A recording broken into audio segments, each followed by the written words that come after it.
when I was a little girl, I would always Friday nights be blessed by my parents. May God watch over you. May God guard you. May His light shine upon you. And no matter how difficult the week, I knew that Friday night I would get that blessing. I can close my eyes today and I can still hear my parents giving me that blessing. It sustains me. It energizes me. The most priceless commodity is that time. It's the time that we have together. And not just time, it's like time that's undistracted, and it's time where everyone can pay each other proper attention. And that feels like the most precious tool in terms of family building and parenting.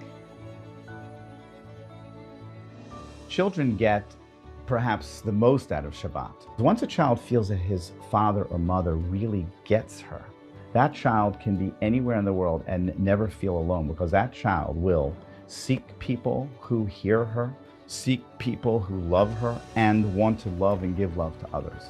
Unfortunately, we live in the worst time to be able to listen to our children. Whilst I'm always asking them to be present, I know that I'm definitely not always present when I'm with my kids. I don't know how I could run at the pace I run at without Shabbat.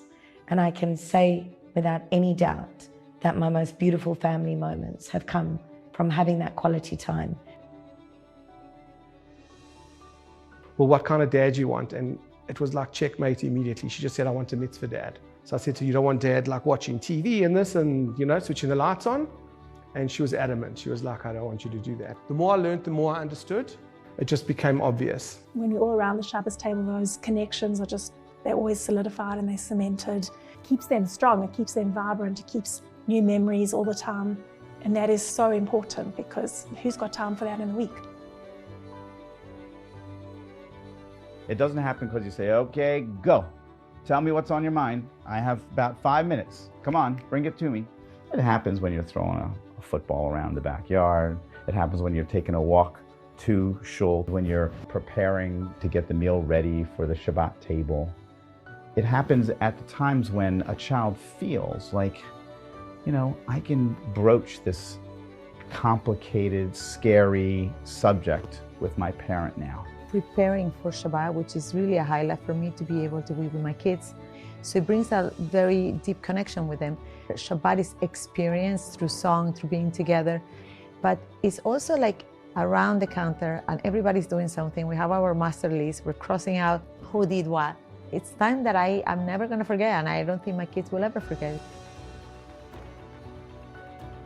When children are asked, what is the most important and precious thing? What do you love most about Shabbos? They say, time with my family, time with my parents.